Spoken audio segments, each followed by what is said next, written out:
नमस्कार, जय हिंद मेरे प्यारे साथियों आज की वीडियो में हम लोग हिंदी में संधि पढ़ने वाले हैं। आप चाहे किसी भी प्रतियोगी परीक्षा की तैयारी कर रहे हैं, यदि उस परीक्षा में हिंदी ग्रामर से क्वेश्चन पूछा जाता है तो फिर आपसे एक संधि से ज़रूर क्वेश्चन देखने को उस पेपर में मिल जाएगा। ठीक है, तो आज की वीडियो में हम लोग देखेंगे किस तरीके से संधि पहचानी जाती है, संधि विच्छेद किस तरीके से किया जाता है और संधि के कितने भेद होते हैं। और मैं आपको बता दूं कि सबसे ज़्यादा क्वेश्चन पूछा जाने वाला है तो आपका स्वर संधि से क्वेश्चन पूछा जाता है। तो कहाँ से क्वेश्चन, किस टाइप का क्वेश्चन पूछा जाता है और कुछ ऐसे शब्द होते हैं जो अपवाद में होते हैं, उन सभी शब्दों को हम लोग इस वीडियो में देखने वाले हैं। तो आइए बिना देर किए हम लोग शुरू करते हैं इस वीडियो को। देखिए, संधि के अगर हम बारे में बात करें तो संधि आपसे अगर पूछा जाएगा कि संधि कितने प्रकार की होती है या संधि के भेद बताइए, तो आप क्या बताएंगे कि संधि के जो भेद होते हैं 3 होते हैं। कितने? 3 होते हैं। कौन कौन से? तो पहला है आपका स्वर संधि, दूसरा आपका है व्यंजन संधि और तीसरा है आपका विसर्ग संधि। यानी कि संधि कितने प्रकार की? 3 प्रकार की, स्वर संधि, व्यंजन संधि और विसर्ग संधि। लेकिन अब ये क्वेश्चन पुराना हो गया है, ये क्वेश्चन बहुत ही कम देखने को मिलता है कि संधि कितने प्रकार की होती है या संधि के भेद बताइए। लेकिन एक चीज़ यहाँ से क्वेश्चन पूछा जाता है कि जो आपकी स्वर संधि है, स्वर संधि के कितने भेद होते हैं, ये क्वेश्चन पूछा जाता है कि स्वर संधि के कितने भेद होते हैं। तो अगर स्वर संधि की भेद के बारे में बात करेगा तो कितना बताएंगे आप? 5 भेद होते हैं। कौन कौन से? तो पहला होता है आपका दीर्घ स्वर संधि, दूसरा होता है गुण स्वर संधि, तीसरा आपका वृद्ध स्वर संधि, चौथा आपका यण स्वर संधि और पांचवा है आपका आयाद स्वर संधि। यानी कि स्वर संधि के कितने भेद? 5 भेद। कौन कौन? दीर्घ, गुण, वृद्ध, यण और आयाद। ठीक है, तो आगे हम लोग इसको एक एक करके पढ़ने वाले हैं कि दीर्घ में क्या क्या होता है, गुण में क्या होता है, वृद्ध में, यण में, आयाद में क्या क्या होता है। ठीक है, और मैं आपको यही बता दूं कि सबसे ज़्यादा यदि क्वेश्चन में पेपर में अगर प्रश्न पूछा जाता है तो इन्हीं में से पूछा जाता है। जो स्वर संधि है, स्वर संधि से ही पूछा जाता है, क्योंकि विसर्ग से तो बहुत कम देखने को मिलता है, व्यंजन में भी कम देखने को मिलता है। इसका रीज़न ये होता है कि यहाँ पर आपका विसर्ग के सिंबल से दिखाई देता है तो समझ में आता है, और यहाँ पर आपका व्यंजन दिखाई देता है, यानी कि वहाँ से क्वेश्चन बताना बहुत ही आसान होता है। लेकिन स्वर संधि में जो आपका ये देख रहे हैं, दीर्घ संधि, गुण संधि, वृद्धि संधि, यण संधि, आयाद संधि, यहाँ से थोड़ा सा क्वेश्चन टिपिकली बनता है। तो इसीलिए सबसे ज़्यादा मतलब मान के चलिए कि 80% आपका क्वेश्चन स्वर संधि से ही पूछा जाता है। तो आइए हम लोग आगे देखते हैं। सबसे पहले अगर हम बात करें संधि की परिभाषा की, कि संधि की परिभाषा क्या होता है, यानी कि डिफिनेशन क्या होगा, तो संधि के बारे में बात करें तो संधि का शाब्दिक जो अर्थ होता है वो मेल होता है। क्या? मेल होता है। अगर पेपर में पूछा जाएगा कि संधि का शाब्दिक अर्थ होता है तो आप क्या बताएंगे कि मेल होता है। क्या? मेल होता है। मेल मतलब क्या होता है? जोड़ होता है। ओके, अच्छा, ये पूछा जाएगा कि संधि का विलोम शब्द क्या होता है, और कोई बार पूछा भी गया है तो आप क्या बताएंगे? विग्रह बताएंगे। संधि का विलोम शब्द क्या बताएंगे? विग्रह बता देंगे। ओके, तो संधि का परिभाषा होता है कि 2 वर्णों के सहयोग से, क्या? 2 वर्णों के, ध्यान दीजिएगा, 2 वर्णों के सहयोग से किसी शब्द के निर्माण में जो विकार होता है उसे हम क्या कहते हैं? संधि कहते हैं। बात समझा गया ना? 2 वर्णों के मेल से या 2 वर्णों के सहयोग से किसी शब्द के निर्माण में जो विकार उत्पन्न होगा उसे हम क्या कहेंगे? संधि कहेंगे। और संधि जो शब्द है ये संस्कृत भाषा का शब्द है। किसका? संस्कृत भाषा का शब्द है। अगर पेपर में पूछा जाता है कि संधि किस भाषा का शब्द है तो क्या बताएंगे आप? संस्कृत भाषा का शब्द है। ओके, चलिए आगे देख लेते हैं। अब एक नाम सुने होंगे संधि विच्छेद। जब संधि पढ़ रहे हैं तो संधि विच्छेद भी सुनने होंगे। तो संधि विच्छेद का डिफिनेशन यानी कि परिभाषा क्या होता है, तो संधि विच्छेद किसे कहते हैं? तो संधिगत वर्णों को पृथक करते हुए, पृथक मतलब क्या होता है? अलग, यानी कि संधिगत वर्णों को पृथक करते हुए पदों को अलग अलग कर देना ही क्या कहलाता है? संधि विच्छेद कहलाता है। यानी कि जो आपका संधि दी रहेगी, संधि को अब अलग अलग पद में आप क्या करेंगे? अलग अलग कर देंगे। ठीक है, तो वहीं आपका क्या कहलाएगा? संधि विच्छेद। जैसे आप यहाँ पर एग्जाम्पल समझिए, जैसे यहाँ पर एक शब्द लिखा गया है सत्याग्रह। क्या? सत्याग्रह। अब सत्याग्रह जो है ये आपका संधि है। क्या है? ये संधि है। लेकिन जब इसी को आप तोड़ देंगे तो सत्याग्रह को तोड़ेंगे तो क्या बन जाएगा? सत्य प्लस आग्रह। सत्य प्लस आग्रह। तो जो तोड़ने वाला ये अलग अलग जो किया गया है ना, इसी को हम क्या कहेंगे? संधि विच्छेद कहेंगे। क्या कहेंगे? संधि विच्छेद कहेंगे। बात समझ में आ गया ना? चलिए आगे देख लेते हैं। अब हम लोग संधि के प्रकार के बारे में बात करें तो चूँकि हमने ऊपर बता भी दिया है कि संधि के 3 भेद होते हैं। कितने? 3 भेद होते हैं। पहला है आपका स्वर संधि, दूसरा है व्यंजन संधि और तीसरा होता है आपका विसर्ग संधि। तो अब एक एक कर हम लोग पढ़ने वाले हैं कि स्वर संधि क्या होते हैं, स्वर संधि के कितने भेद होते हैं, कौन कौन से होते हैं, एक एक कर हम लोग पढ़ेंगे। तो आइए शुरू करते हैं। सबसे पहले यहाँ पर स्वर संधि से हम शुरुआत करेंगे। क्या? स्वर संधि से। स्वर संधि, तो स्वर संधि के बारे में बात करें तो स्वर संधि क्या होता है कि जब दो स्वर, ध्यान दीजिए, क्या, जब दो स्वर आपस में मिलकर स्वर में परिवर्तन करते हैं, क्या, जब स्वर संधि है तो स्वर में ही परिवर्तन करेंगे, ध्यान दीजिएगा, जब दो स्वर आपस में मिलकर स्वर में ही परिवर्तन करते हैं उसे हम स्वर संधि कहते हैं। जैसे एग्जाम्पल समझिए, जैसे यहाँ पर लिखा गया है भानु धन उदय, क्या, भानु धन उदय, उदय, ठीक है। तो यहाँ पर देखिए क्या है, जब ये डिफिनेशन क्या कह रहा है कि जब दो स्वर आपस में मिलकर, तो दो स्वर आपस में मिलकर, देखिए यहाँ पर भानु है तो नौ में छोटा ऊ का मंत्र है, तो इसको तोड़ेंगे तो क्या होगा, नौ हलंत लगेगा और प्लस क्या होगा, छोटा ऊ होगा, तो छोटा ऊ यहाँ से मिल गया और उदय में आपका छोटा ऊ यहाँ से है, तो ये दोनों मिलाकर क्या हो जाएगा, बड़ा ऊ हो जाएगा, तो यहीं मिल जाएगा। तो इसी को जो ये प्रक्रिया होती है क्या होती है, स्वर संधि में होती है। क्यों, क्योंकि यहाँ पर स्वर का ही मिलाप हो रहा है, तो ये जब जुड़ेगा तो क्या बन जाएगा, भानुदय बन जाएगा, क्या, भानुदय बन जाएगा। अभी आगे हम बताएंगे कि ये कौन सी संधि है, किस तरीके से छोटा ऊ से लेकर बड़ा ऊ हो गया, क्योंकि देखिए यहाँ पर छोटा ऊ है, दोनों लेके यहाँ पर बड़ा ऊ हो गया, ठीक है। तो अभी हम बस डिफिनेशन बता रहे हैं स्वर संधि का, कि स्वर संधि क्या होती है कि जब दो स्वर आपस में मिलकर स्वर में ही परिवर्तन होंगे तो वहाँ पर स्वर संधि कहलाएगी। ओके, चलिए व्यंजन संधि की अगर हम डिफिनेशन के बारे में बात करें कि व्यंजन संधि क्या होती है, तो व्यंजन संधि जिस तरीके से वहाँ पर स्वर का मेल हो रहता है, यहाँ पर क्या होगा कि जब किसी व्यंजन के आगे, ठीक है, जब किसी व्यंजन के आगे किसी स्वर अथवा व्यंजन के मेल से होने से व्यंजन में जो परिवर्तन होता है उसे हम क्या कहेंगे, व्यंजन संधि कहेंगे। जैसे एग्जाम्पल समझिए, जैसे लिखा गया है सत धन जन, क्या, सत धन जन, सत धन जन लिखा गया है, तो आप देखिए यहाँ पर क्या है, व्यंजन है, यहाँ पर भी व्यंजन है, व्यंजन व्यंजन से ईमेल हो रहा है, तो ये जो दोनों व्यंजन है त और ज, ये किस में बदल जा रहा है, ज में ही बदल जा रहा है, देख रहे हैं। तो इसलिए यहाँ पर क्या हो जाएगा, सत धन जन बराबर क्या हो जाएगा, सज्जन हो जाएगा। लेकिन आगे देखिए यहाँ पर एक और लिखा गया है कि सत धन आचार, सत धन आचार, तो यहाँ पर जो त है आपका, देखिए यहाँ पर लिखा गया है सत धन आचार, तो सत धन आचार में त क्या है आपका, व्यंजन है, और आ क्या है, स्वर है, तो व्यंजन से भी स्वर का मेल हो रहा है ना, लेकिन वो किसमें परिवर्तन हो रहा है, व्यंजन में ही आपका परिवर्तन हो रहा है, किसमें, व्यंजन में ही परिवर्तन हो रहा है, देखिए इसलिए हो जा रहा है सादाचार। तो वही डिफिनेशन का आता है व्यंजन संधि में कि यदि किसी व्यंजन के आगे, ठीक है, किसी स्वर अथवा व्यंजन के मेल से व्यंजन में जो परिवर्तन होता है उसे हम क्या कहते हैं, व्यंजन संधि कहेंगे। बाकी हम आगे जब व्यंजन संधि पढ़ेंगे तो और डिटेल से हम लोग देखने वाले हैं। अभी हम लोग बस केवल डिफिनेशन देख रहे हैं, उसके बाद हम लोग एक एक कर पढ़ेंगे। अब विसर्ग संधि के बारे में बात करें कि विसर्ग संधि क्या होती है, तो जब किसी विसर्ग के आगे, वहाँ पर व्यंजन था तो व्यंजन के आगे था, यहाँ पर क्या होगा कि जब किसी विसर्ग के आगे किसी स्वर अथवा व्यंजन का मेल से विसर्ग में ही परिवर्तन होगा। देखिए शुरुआती में हमने स्वर पढ़ा था, स्वर में परिवर्तन हो रहा था, व्यंजन पढ़ा था, व्यंजन में परिवर्तन हो रहा था, अब यहाँ विसर्ग पढ़ा रहे हैं तो विसर्ग में ही क्या हो रहा है, परिवर्तन हो रहा है, तो उसे हम क्या कहेंगे, विसर्ग संधि। जैसे यहाँ पर लिखा गया है मनः धन अनुकूल, क्या है, मनः धन क्या, अनुकूल, अनुकूल, ठीक है, अनुकूल, अनुकूल यहाँ पर लिखा गया है। तो यहाँ पर देखिए क्या है, ओ है, और यहाँ पर यानी कि जो विसर्ग है यानी कि ओ लगा हुआ है, और यहाँ पर आपका स्वर है कि नहीं, तो ओ यानी कि दोनों तो यहाँ पर स्वर ही है कि नहीं, और किस में बदल गया, ये आपका देख रहे हैं विसर्ग में ही बदलता है, यानी कि जो मनोकुल है, मनोधन अनुकूल है, किस में चला गया, मनोनुकूल में चला गया। वहीं देखेंगे वही धनकार हो तो ये किस में चला गया, वहिष्कार में चला गया। ओके, तो कैसे ये परिवर्तन होता है सब कुछ हम लोग जब डिटेल अभी विसर्ग संधि पढ़ेंगे तो उसमें हम बताएंगे। अभी हम बस डिफिनेशन यहाँ से आपको हम बता रहे हैं। अब हम लोग शुरुआत करते हैं यहाँ से स्वर संधि के भेद, क्या, स्वर संधि के भेद अब एक एक कर हम लोग पढ़ने वाले हैं। तो स्वर संधि के बारे में बात करें तो स्वर संधि के 5 भेद होते हैं। ऊपर भी हमने बता दिया कि स्वर संधि कितने भेद होते हैं, 5 भेद होते हैं। कौन कौन से, दीर्घ संधि, गुण संधि, वृद्धि संधि, यण संधि और अयादि संधि, ठीक है। तो इसके लिए सबसे पहले हम लोग ट्रिक देख लेते हैं कि ट्रिक क्या है, ट्रिक के बाद से हम लोग एक एक करके पढ़ेंगे।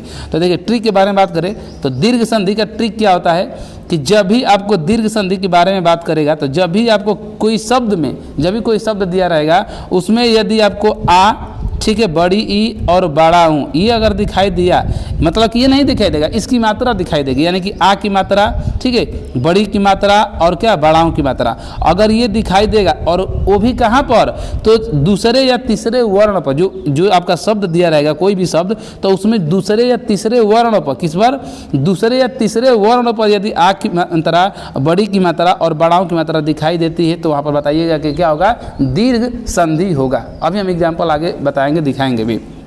तो ये ट्रिक हो गया।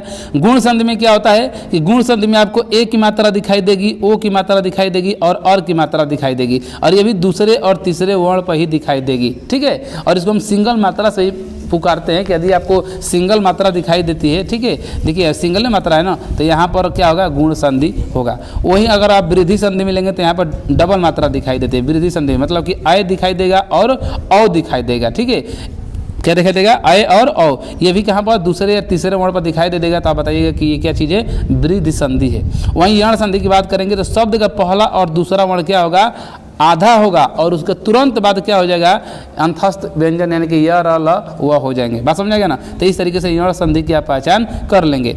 अयाद संधि के बारे में बात करें तो शब्द के बीच में क्या आएगा, य और व, यानी कि व या ये तो य दिखाई देगा शब्द के बीच में, तो ये क्या कहलाएगा, आपका अयाद संधि कहलाएगा। तो ये इसका ट्रिक है पहचानने का। अब हम लोग एक एक करके पढ़ लेते हैं। जैसे हम लोग शुरू करते हैं दीर्घ संधि से। क्या स्वर संधि का पहला भेद होता है, क्या दीर्घ संधि। तो दीर्घ संधि क्या होती है उसको देखते हैं। तो दीर्घ संधि में क्या होगा कि दीर्घ संधि में दो स्वर आपस में मिलकर दीर्घ यानी कि आ बड़ी ई बड़ा ऊ हो जाते हैं, उसे हम क्या कहेंगे, दीर्घ संधि कहते हैं। इसका ट्रिक क्या है, तो ट्रिक हमने ऊपर बता दिया कि शब्द के दूसरे या तीसरे वर्ण पर क्या क्या दिखाई देगा, आ की मात्रा दिखाई देगी, ठीक है, बड़ी की मात्रा दिखाई देगी और बड़ाऊ का मात्रा। यानी कि अगर ये तीन चीज़ अगर शब्द के दूसरे या तीसरे वर्ण पर दिखाई देता है तो आप बता देंगे कि क्या चीज़ है, वो दीर्घ संधि है। ठीक है, चलिए और एक चीज़ मैं यहीं पर बता दूँ कि दीर्घ संधि में क्या होता है कि समान स्वर ही का ही मिलाप होता है। जैसे देखिए यहाँ पर क्या होगा, अ प्लस अ, आगे भी हम एक एक करके दिखाएंगे, लेकिन यहाँ पर मैं बता दे रहा हूँ। जैसे अ प्लस अ का भी मिलाप करेंगे तो आ ही होगा। ठीक है, अ के साथ अगर आ का मिलाप करेंगे फिर भी क्या बनेगा, आ ही होगा।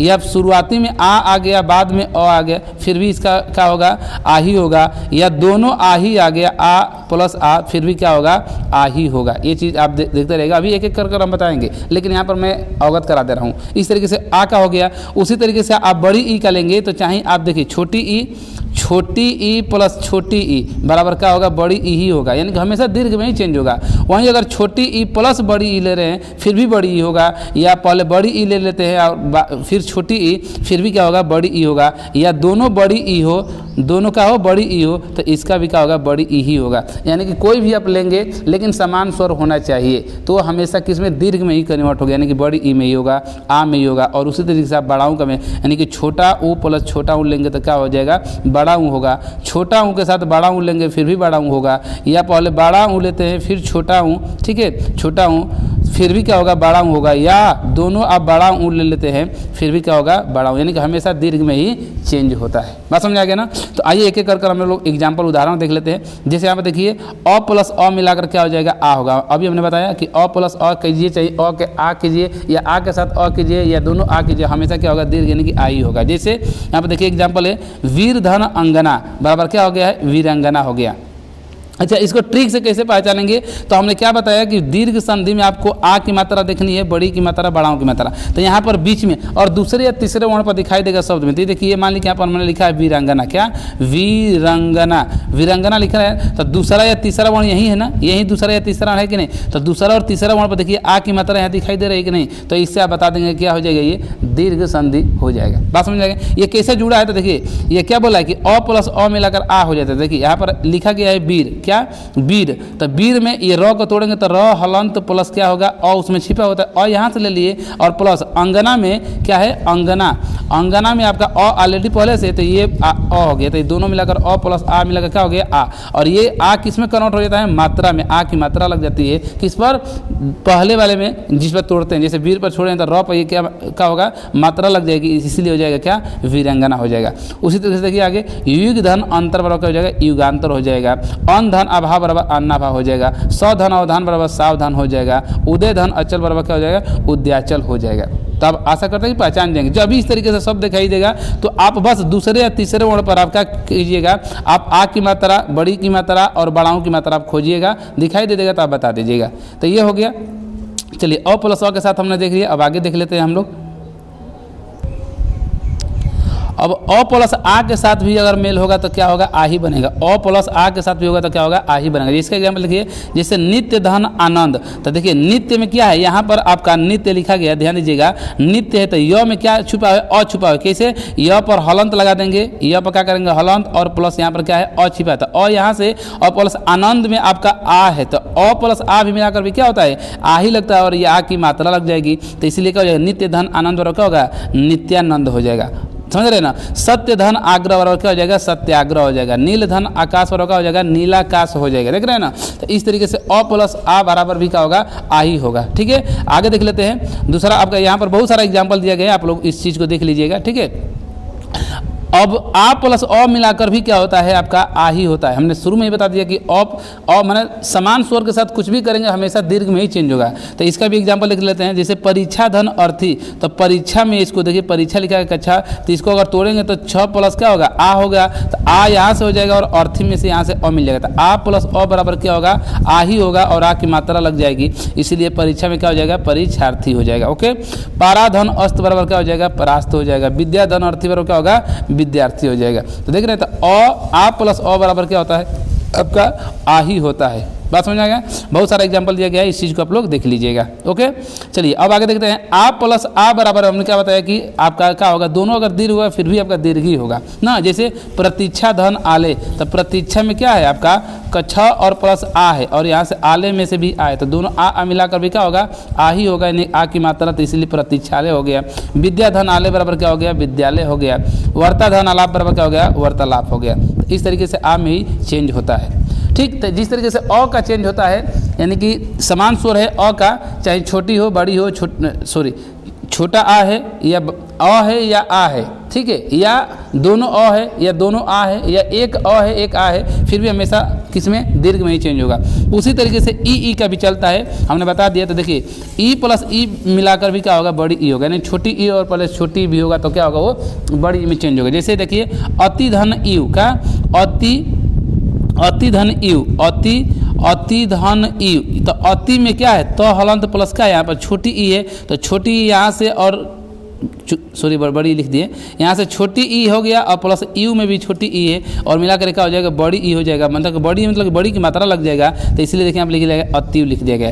कवि धन इंद्र, देख रहे हैं कवि में छोटी का है ना, लेकिन ये किसमें चेंज हो जाएगा बड़ी में हो जाएगा, तो कविंद्र हो जाएगा। ओके, मुनि धन इंद्र, तो देखिए यहाँ पर बड़ी की मात्रा चेंज हो गई मुनिंद्र हो गया। अभिधन इष्ट बराबर अभिष्ट में यहाँ पर क्या हो गया बड़ी की हो गया, यानी कि हमेशा वो किसमें दीर्घ में चेंज हो जाता है। ओके, देखिए यहाँ पर अब छोटी ई के साथ बड़ी ई भी लगाएंगे फिर भी बड़ी होगा। जैसे प्रतिधन इच्छा, तो प्रतीक्षा हो जाएगा। हरिधन इस बराबर का होगा हरि, देख रहे हैं बड़ी का। कपि धन इस बराबर का होगा कपीस हो गया, हमेशा किसकी मात्रा बड़ी की ही लग रही है। ओके, बहुत सारा एग्जाम्पल है, आप लोग इस चीज़ को देख लीजिएगा।